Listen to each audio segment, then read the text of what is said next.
Medio ambiente en comunidad. Con Raúl Benet.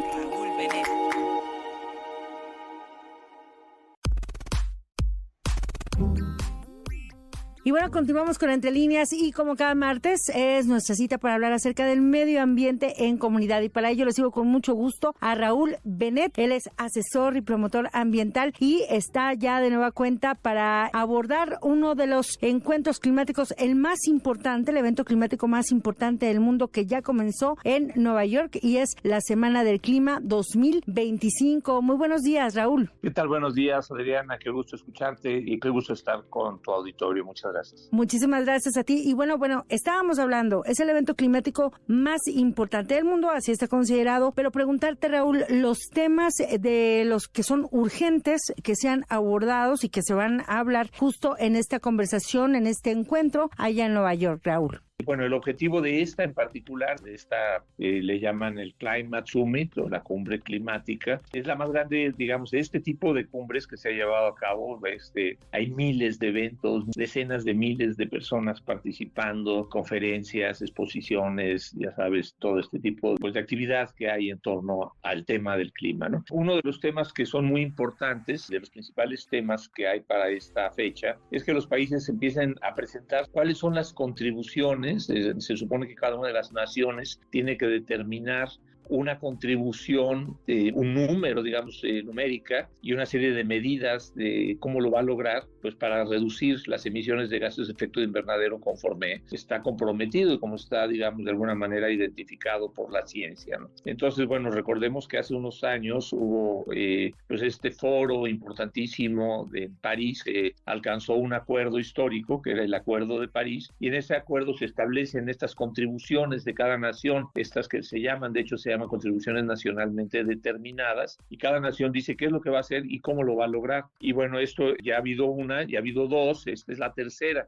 En 2022 se estableció una nueva meta, digamos, de reducción de emisiones por parte de México, por ejemplo, fue en 2022, y ahora se busca que para el 2025, pero ya para iniciar en el 2026, se presente una nueva meta. Tiene que ser progresiva, o sea, una parte del Acuerdo de París establece que los países deben ir incrementando su compromiso, o sea, deben de hacer, estas contribuciones deben de ir incrementando para poder llegar a tiempo para, pues, pedir que el cambio climático sea catastrófico, ¿no? Ya lo estamos viendo como algo catastrófico, pero pues se supone que si logramos mantenernos por debajo de 1,5 grados de incremento en la temperatura promedio del planeta, pues no estaremos viendo estos casos tan drásticos, ¿no? Así es. Sin embargo, bueno, pues como sabemos ya estamos, el año pasado estuvimos por encima de 1,5 grados de incremento promedio y las partes por millón de gases de efecto invernadero también ya superaron. Estamos como en esa rayita y sin embargo, bueno, pues sigue habiendo esta necesidad de que los países establezcan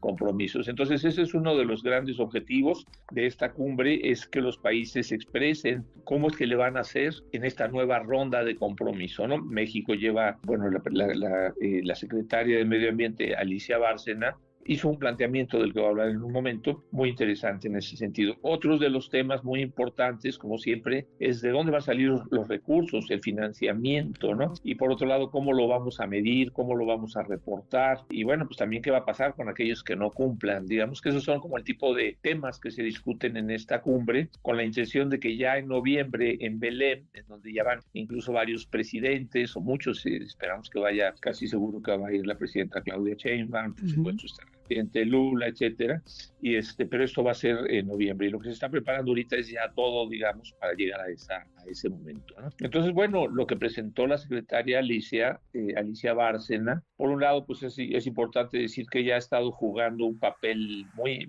relevante como diplomática mexicana, es reconocida con un liderazgo. Apenas hace poco platicábamos aquí en el programa de ese foro latinoamericano, más o menos en los mismos temas, que se llevó a cabo en la Ciudad de México hace aproximadamente un mes, de países de América Latina y el Caribe, en donde, bueno, pues también México se posicionó con una buena, pues digamos, como un líder en la región y en el planeta, ¿no? Con cierto liderazgo. Entonces ahora, pues una de las cosas interesantes, bueno, a mí me llamaron mucho la atención en un discurso de la ONU, de un gobierno global, del sur global como es México, pues ella planteó que es necesario dejar el modelo extractivista. O sea, ella cuestionó que estamos siguiendo un modelo pues de minería, de petróleo, un modelo extractivista, y que tenemos que avanzar hacia una nueva industrialización sustentada en energía renovable y bueno, pues sobre todo no solo en energía renovable, sino en la recuperación de los ecosistemas, ¿no?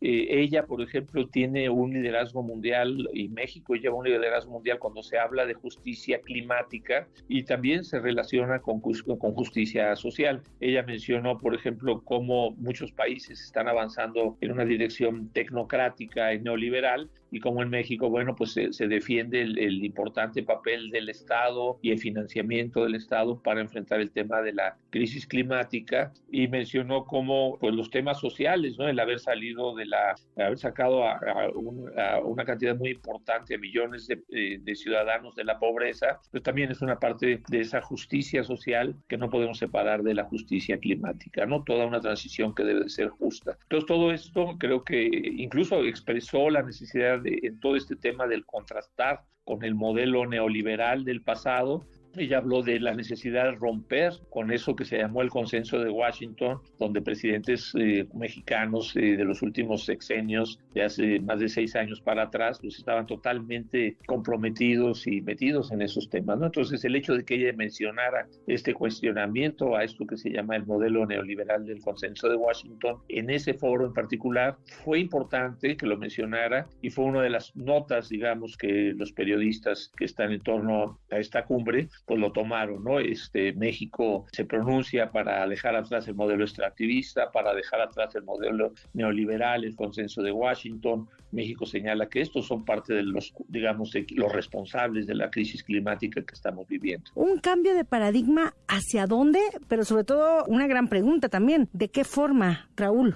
Pues sí, es una gran pregunta. Efectivamente, yo veo algunos elementos que creo que pueden contribuir mucho. Por un lado, por supuesto, las energías renovables son una realidad, nos estamos quedando atrás, sobre todo en energía solar, en energía eólica, en inversión en infraestructura para el transporte de la energía, de su acumulación, todo lo que tiene que ver con combustible de hidrógeno, movilidad eléctrica. Estamos avanzando, pero no al ritmo que se requiere. Pero eso es una que sí está ocurriendo. Necesitamos invertir mucho más sistemáticamente y mucho más seriamente en energías renovables, y sí dejar de comprometernos, dejar de estar invirtiendo en termoeléctricas en ciclos combinados y otro tipo de termoeléctricas que siguen utilizando combustibles fósiles. Por supuesto, debemos de abandonar toda esta cuestión de la fractura hidráulica para sacar el gas que todavía queda ahí, y que tiene unas inversiones gigantescas que nos compromete por décadas y que va en la dirección contraria. Entonces, ¿cómo hacerlo? Bueno, pues eso, energía limpia, salir del pantano de la energía fósil, y hay otras cosas, ¿no? ¿Qué papel crees que vaya a tener México a lo largo de este encuentro, de esta semana del clima? Pues yo creo que ese ya está, digamos, desde el primer día, poner el acento en asuntos como pues todo lo que tiene que ver con fortalecimiento de las organizaciones y de las comunidades indígenas para hacer frente a los temas de cambio climático. Creo que ahí México tiene un liderazgo que muy difícilmente, bueno, que es innegable porque es incontestable. Pues es la gente la que tiene la que tiene la posibilidad y quien tiene que estar al frente de las soluciones, ¿no? Las comunidades, y para eso se requiere financiamiento, capacitación, se requiere un marco legal, se requiere pues una visión que fortalezca esto, ¿no? Entonces creo que esa parte de el manejo forestal comunitario, por ejemplo, México tiene un liderazgo muy grande a nivel mundial, no solo un liderazgo, sino como una experiencia y una posición muy privilegiada en ese tema de cómo manejar los bosques en beneficio de la gente sin perjudicarlos. Vienen de todo el mundo a México a ver eso, y creo que lograr posicionar ese tema, por ejemplo, todo el tema, ya no estamos hablando propiamente de áreas naturales protegidas que no se tocan, sino que la gente de las comunidades aprovecha, maneja y cuida. Ese tipo de cosas México tiene mucho que enseñar. No es el único, hay otros países en América Latina y sobre todo en Asia, también en el sudeste asiático, que tienen muchas lecciones que dar, pero creo que por ahí, ¿no? Y todo ese discurso de una justicia climática asociada a la justicia social, pues es algo que los demás países, por muy tecnócratas que sean, pues no se pueden ya brincar ese discurso, de alguna manera pues se tienen que reconocer qué es con la gente, ¿no? Que en ese sentido México tiene un papel importante que jugar, pero en la medida que no se pongan metas, que no se diga cuántos presupuestos y en qué ley se va a poner y en qué programa, eso pierde un poco de fuerza y de credibilidad, porque los políticos y sobre todo los diplomáticos saben que las palabras que no están acompañadas de medidas y de presupuestos y de formas de evaluar, se las lleva el viento, ¿no? Exactamente. Entonces, bueno, pues por ahí va. Exactamente. Bueno, pues estaremos muy al tanto de cómo se den todos estos debates y por lo pronto, estimado Raúl, te agradezco muchísimo por este tiempo y por todas estas miradas que nos ofreces acerca de un encuentro clave en materia del medio ambiente. Gracias, Raúl. Al contrario, muchas gracias, siempre como siempre a todo tu equipo, le agradezco muchísimo a ti y a todo el auditorio por su paciencia y pues a quienes les interesa este tema también por seguirlo, ¿no? Ahí estamos en redes sociales, en Raúl Benet, pues, si nos quieren ver.